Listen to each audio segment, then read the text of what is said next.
Hello there, welcome back to, Great Britain. We're currently doing fairly well for ourselves here. We have gotten most of our vassals, annexed, and the armies are more or less growing up to a decent size. We have a lot of money.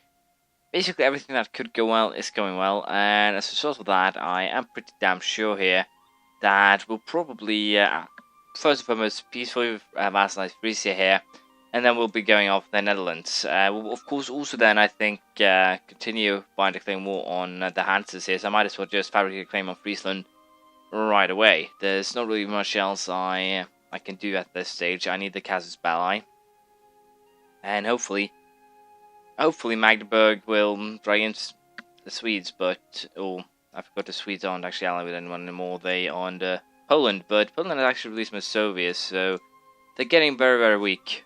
I'm pretty sure the union will break, and if not, I can easily march into Poland and wreak havoc. I think we had decent ties with Bohemia. We do have good ones with Hungary, so if we find that with the Teutonic Order, we can easily march to all their provinces. That's not actually a problem.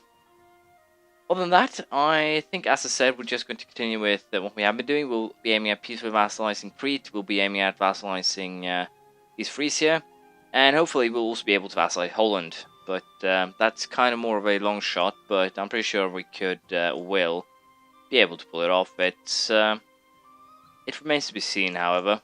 And also now my armies have been growing fairly substantially. We have now 3, 4, 7 20k armies, so these are looking good. I might have to move these guys down to down south there, because when we attack either Netherlands or the Hansa, it doesn't actually matter which of them, the Austrians will be called in, and I kind of need to be ready here to hopefully kick their asses. And let's face it, it shouldn't be that difficult, but I should play it safe, I think. And also, apparently, I'll be getting a new military attack before that point, though, so we have a lot of planning to do. Do we want to keep him? No, we want to sack him as a diplomat guy. I'll probably add military guys later, but for now I'll probably prefer to give them some diplomatic points in order to have them colonize faster on their own. And with this, we have reached military attack 15, Mauritian infantry. With that, we get an increased military tactics by 0.25 and land morale by a whole point. And also, of course, we can use Mauritian infantry. I think we'll also try and speed up to the next level. We'll get some pretty good bonuses there too. But for the time being, first and foremost, we will upgrade our units. We'll do that towards the end of this month. And should be interesting to see here how the war against both Holland and also Friesland here goes. So let us just send these guys. Yeah, I actually recently sent them a gift. Proclaim guarantee. There we go. So now I can actually, Antwerpen is ours. Good riddance. No, it is ours. Screw you. I don't think you get something that is mine. I don't give up anything that's mine. Quite literally in this case. There we go. We got our Casus Belli conquest against the Hansa. And Frisia has accepted to become a vassal, so I guess it's time to make Frisia great again. And we'll start by slaughtering slaughtering Netherlands. Should be fine. Shouldn't actually be a problem at all. And the only one where will actually support them is Austria, and I can actually call him in land to my side here. And with the Austrians busy in Hungary, I can actually set up. I can siege this area here, and thus give them some massive war exhaustion. So we'll definitely be calling him in line for this one. And even though I do have quite low manpower, I think I can afford to use 2 units and split them into sieging squads more or less.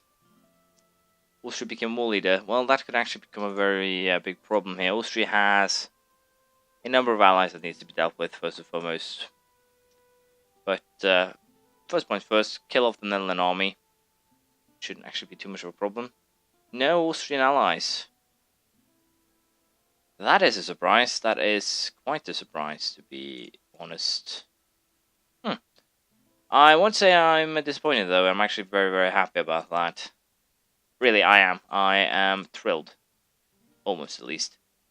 Anyways, we are going to deal with Holland now, and of course also Austria. So I guess we'll actually deal with do what my original plan was and send 5,000 men in each of the sieging squads into the Austrian lands for, well, hopefully quick sieges, and also to make sure that each squad brings some cannons with them. And I think I'll actually place a 20k regiment in Württemberg. No idea if I can actually, yeah, I can actually stand in Württemberg, and I can stand in St. Gallen. So basically, I'm getting my my blockage in either Breisgau or Constance. So that should be that should actually be quite fabulous, or quite good, depending on how you want to look at it. Battle of the coast of Holland. Well, that is not a proud Netherland fleet. Ghent is ours, so screw you, more or less. Do I? Yeah, we'll shift these 20,000 men here to deal with the rebels. It shouldn't be a problem, and also I still have 20,000 men up in Denmark that I can potentially deploy if, well, if it becomes necessary, more or less. But I think it's also time that we do declare war on the Hansa. So I think they already have become necessary here. They are allied with only Magdeburg, so it shouldn't actually be a problem killing them off. So I think we'll actually fetch that 20k army and land it in East Frisia. And we should be able to fight them that way. Wow, that is a little bit of a surprise here. I lost a battle. They actually attacked me. Huh. Well, hopefully, I should probably put my general in the other army then. Don't want to attack them now. They have less morale. I think I can win, so let's take a chance here. Judging by former results, this is probably a horrible idea, which will force my sieging squads here to retreat. But it's such a good, well, suddenly it became overkill. I got help here from the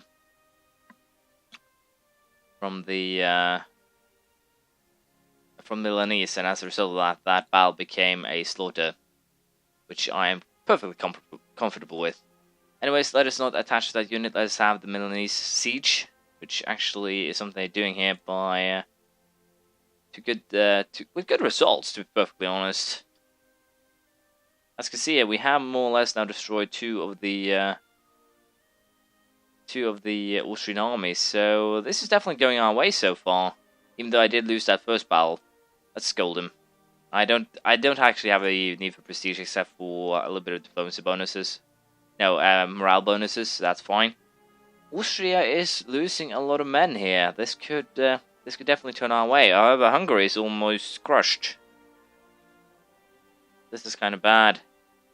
Let us hope that the Russians actually march into Atlantia. 73% in favor of the Austrians. I might actually have to go for sacking Austria here rather than the Netherlands. I can't actually swing peace with the Netherlands either, so that is half the problem. But we'll probably, hopefully, potentially figure something out. We'll see. For now, however, let's just get everything to the front lines, and we'll declare war on the Hansa here as well. The simple reason why we'll declare war on the Hansa is that I can take this one before it becomes a Dutch province, and then I'll suddenly have to pay extra to get it from, well, potential war squad I could take from the Austrians.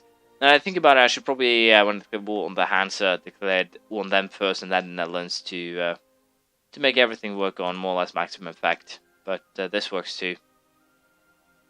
No idea how the Danes actually managed to get down here, but I'm happy that they are contributing, I guess I should say.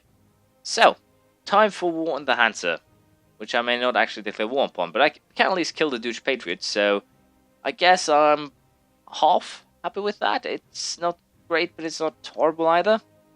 Anyways, what we're going to do now is just allow the sieges to continue. I'll show you if there's any more battles, if there's any big battles, but I wouldn't expect that.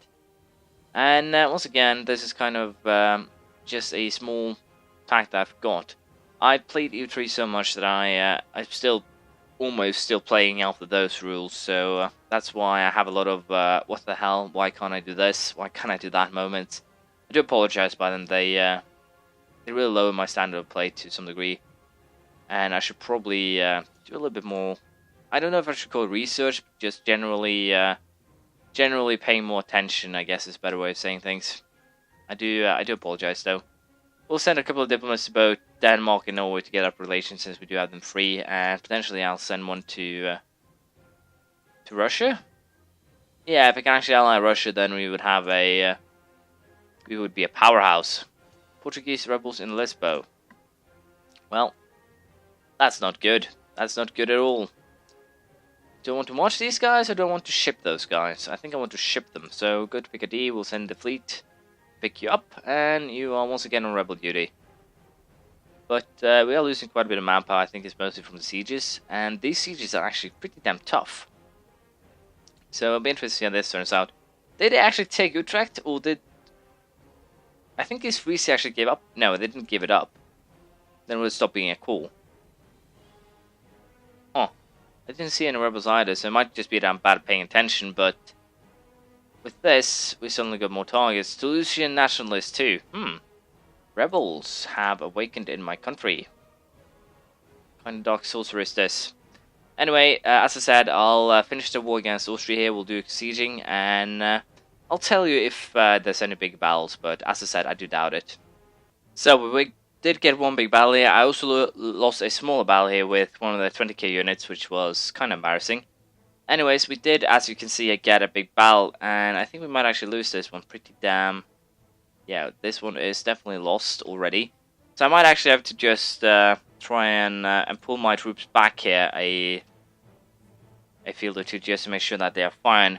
Mind you, I do still have 40,000 troops that I can toss into this war if necessary. And what we see here is actually the entire army of the opponent. So if this one disappears, the war is won. Anyways, this is of course very bad. It means that I need to pull my troops back at least one square, just to make sure they actually survive. And hopefully here, we'll be putting them over to positions that hopefully can be sieged before the end of this. But, once again, I do have almost 60,000 men that I can toss into this war if necessary. So, it's not like I'm afraid of losing, because I'm pretty damn sure that we won't. But, I would like to guarantee that. We'll see how it ends. As you can see, we have a big battle. And the Austrians actually have quite a big base morale compared to me. War exhaustion is not really a problem here, but even so, they do have quite substantial morale. But I'm going to outnumber them 2-1. Pretty, I'm not going to do that anymore. But I was going to do that for at least a little bit of time there. And if I add the Befal's army as well. Are you kidding me? They managed to completely eradicate an army. A pretty damn big army too, I might add. That is some insane shock modifiers, or fire modifiers. We basically have the same kind of units here. And also another thing that's kind of hilarious, another reason why I should actually declare on the Hansa. This is the deal that I need to take the, well, if we toss the Brabant deal out, 60% for 2 provinces in an empire that, or in this case in a deal that, well, has far more going for it. If I want to release Styria, I will take everything, which is fairly alright, but what I think we'll actually do it then is, especially, I have no idea why my army is so weak compared to theirs. That's kind of half the problem here. But even so, what I think we'll do is try and send everything to Heidelberg, or potentially here, depending on what they actually decide to march for. And manpower is kind of an issue. They don't have that issue thanks to their Holy Roman Empire status, or seat, I guess I should say. But we are losing far too many troops in a battle that is about equal. We have better discipline, we have the same tactics. I'm more of everything. The only thing that beat me is their morale, and of course also their general. But even so, it is extremely annoying and of course agitating to see that I'm losing a war that I should win, more or less. That is basically the gist of it. And the only thing I really can be happy about myself here is that I have slowed down the Austrians a little bit, but I'm starting to get rebels, and I do have to divert troops now to, first and foremost, I need them to reinforce. I'm missing 50,000 men from armies. I have 220k armies that got eradicated. So I'm really surprised at why Austria beat me so severely. I can't find any good reason here. They have the defensive ideas all out. They have the offensive ideas, but they haven't actually taken anything. And the Austrian ideas here doesn't actually, or traditions, have nothing at all to do with battlefields. So I really don't know why. If a 3-point general has become to the point and 0.7 morale has become strong enough to the point where they can well, basically still anything, even with minuses here, then, well, then I guess that's what I won earlier. But even so, I have no idea if I might just have bad rolls, but if, but it's probably just the morale that has been screwing me over. I know Austria will take a white piece, but we'll clear the offer to just demands. Austria will give a core to Bavaria, so I get half a victory, I guess. Can I force them to give it 2 cores? No. So I guess we'll give Bavaria back one of their provinces and take a little bit of gold. And other than that, I guess that's it. I need to get my armies back up and running, more or less, and I need to deal with my rebels. So this has been a very disappointing war. I was confident that I could win. That is actually the worst part of this. I was completely sure and utterly confident that I could win. I should be able to beat them, but couldn't. I'm really stumped. We will take war cabinet here, which is a diplomatic idea because of reducing war extortion -33%. Next time we'll get the revolution and counter-revolution. Should help a little bit with the casus belli. But unfortunately, we're out of time. So we'll hopefully be fixing the armies next time. I'm embarrassed at how weak they were. But hopefully we can also get these Frisia's provinces there up and running as well. And I might actually consider just fabricating a claim on Bar and declare more on them. But the problem here is, of course, once again, I need to attack someone who's then allied with Netherlands if I want to negotiate a different peace with them. So we'll see how this goes. I have no idea. Thank you for watching. Please leave a comment, praise, criticism, anything you feel like. And hopefully, I'll see you around next time. Bye.